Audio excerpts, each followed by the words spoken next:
दशरथ जी को अपना पिता मान करके मन ही मन प्रणाम करके और वह देवताओं की प्रार्थना स्वीकार करके चले जाते हैं। इधर अग्निकुंड में जो ऋषि श्रृंग मुनि जब वहाँ मंत्रोच्चार करते हैं तो अचानक एक प्रजापत्य पुरुष जो है अग्निकुंड से प्रकट होता है और उसके हाथ में एक परात होती है और उसमें दिव्य खीर होता है। प्रजापत्य पुरुष प्रकट होकर के महाराज दशरथ को संबोधित करके कहता है कि महाराज, मैं प्रजापति का भेजा हुआ दूत प्रजापत्य पुरुष हूँ और मेरे हाथ में यह दिव्य खीर है जिसे देवताओं ने बनाई है। मैं ये आपको देने आया हूँ और आप इसे अपनी रानियों को खिला दीजिएगा। इतना कह के महाराज दशरथ के हाथ में परात दे करके फिर प्रजापत्य पुरुष अदृश्य हो जाता है। ऋषि श्रृंग मुनि के आदेश पर महाराज दशरथ अब उसको खीर को अपनी रानियों को बांट देते हैं। आधा भाग वह खीर कौशल्या जी को दे देते हैं और आधा जो जब लेके आगे बढ़ते हैं तो सुमित्रा जी को देते हैं, तो आधा का आधा सुमित्रा जी को दे देते हैं और बचा हुआ जो चौथाई भाग था वह कैकेयी जी को देते हैं। और फिर जब वहाँ से लौटते हैं कैकेयी जी को दे करके सुमित्रा जी के तरफ फिर आते हैं और परात में जितनी बची हुई खीर है उसको एकत्रित करके पुनः वह सुमित्रा जी को दे देते हैं।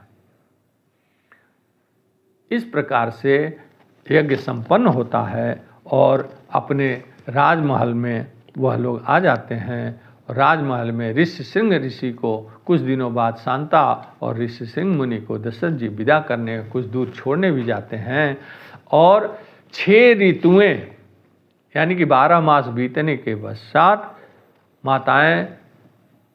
माताएं गर्भवती हो जाती हैं। तब ऋषि श्रृंग मुनि चले जाते हैं और 6 ऋतुएं बीतने के बाद 12 मास के पश्चात माता कौशल्या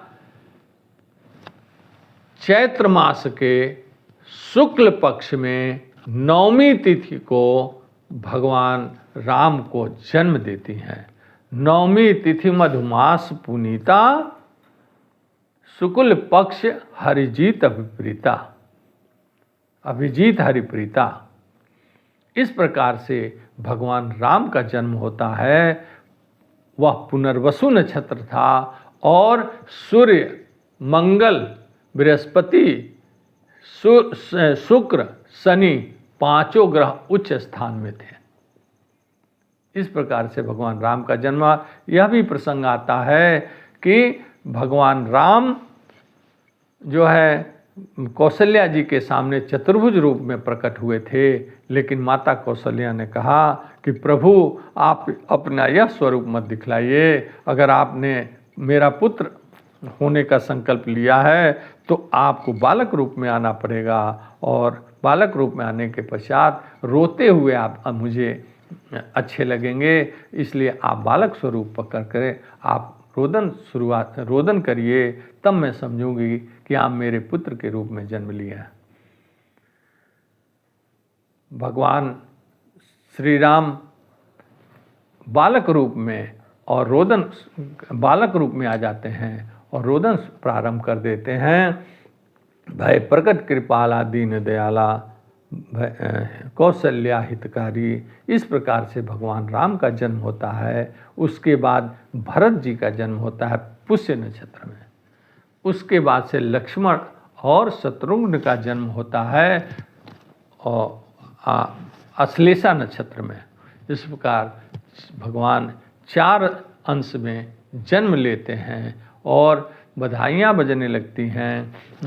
राजा दशरथ को जब खबर मिलती है कि मेरे पुत्रों का जन्म हो चुका है तो बहुत भारी उत्सव अयोध्या नगर में होता है और भारी भीड़ जनता चारों तरफ से अयोध्या आने लगती है और वहाँ पर गंधर्वों का गान हो रहा है, अप्सराओं का नृत्य हो रहा है और नगर में मिठाइयाँ बट रही हैं और जगह जगह उत्सव हो रहे हैं।